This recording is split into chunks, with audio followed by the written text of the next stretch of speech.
Good morning, everybody. Today, we had a little fun project. We're trying to resize a ring, a gold ring. We were going to take it to a jeweler's, but we found the stuff on eBay for cheap, so we figured we'd try it. You need a non-grooved mandrel for sizing. And then what we found was this ring stretcher that's made for a ring that has, it's not uniform all the way around. If you have a ring that's uniform all the way around, you can get a stretcher that stretches all the way. This one rolls and stretches at the same time. We'll show you how it works in a minute. Basically, you got to find a die out of the die kit that fits the ring relatively accurate. You put it on the gear, index it on the gear, slide it in here, put your pin back down in and tighten it up.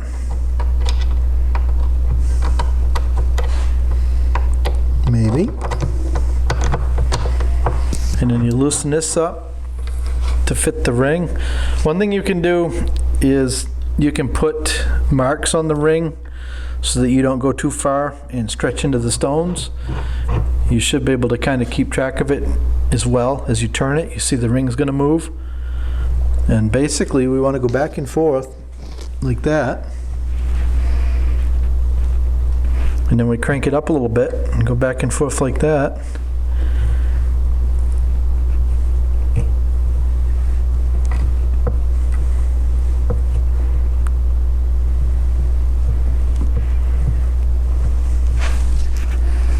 And then we can take it back out and see how much we've gained.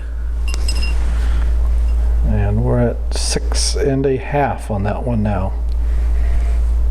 So that's basically what you do. You'd keep stretching until you get it where you want it. You got to be careful not to work just in one area. You're going to want to work the whole thing. And if it's odd shaped, you may end up needing to take a hard mallet and just kind of reshape it around the mandrel and then polish it back up.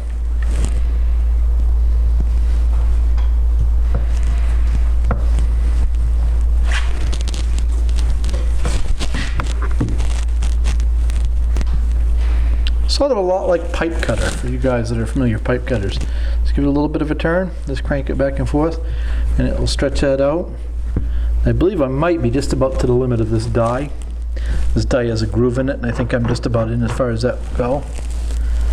But we'll just keep trying it on here. And we're at 6 3/4 now. So we're probably going to stop there on that one and call that a wrap. We will take a little hardwood mallet, and you can see, if you look real carefully, you can see a little bit of defect here. We'll just tap that a little bit and form that back around this steel mandrel. Alright, so we've stretched this quite a bit. We don't dare to go too much farther. This is a ring that Sue's had for years and years and years, and it's pretty thin on the end here. So we used a couple different dies, one over in here to stretch the thick part, and one down in here to stretch the thin part.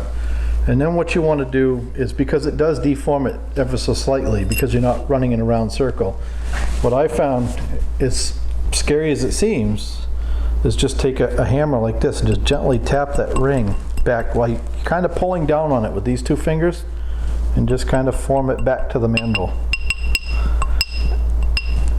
And you may need to, if you dull the finish, you may need to come back and polish it. What we find on this ring anyways is that's where it wears the most anyways, so the finish is already dull. But the key is really to find the right die that fits the ring as close as possible, and the right style. Some of these are flat on the bottom, some are like a V shaped, like that. You wouldn't want to use that for a flat ring, obviously, because it would reform the ring. So the closer the style of the die is to the ring, the better it's going to work. And then just slowly working it back and forth. So we'll leave links to this and the mandrel that we found, both off an eBay actually. We'll leave links to those down in the description. I think the two parts together cost us like 30 bucks. So, when we started thinking about taking this to a jeweler, if you had to cut a piece out, obviously we're not going to do that, but for a little stretching for that, we figured we'd try these pieces and see how they work. So any questions, leave them down below, but thanks for watching. Don't forget to like and subscribe.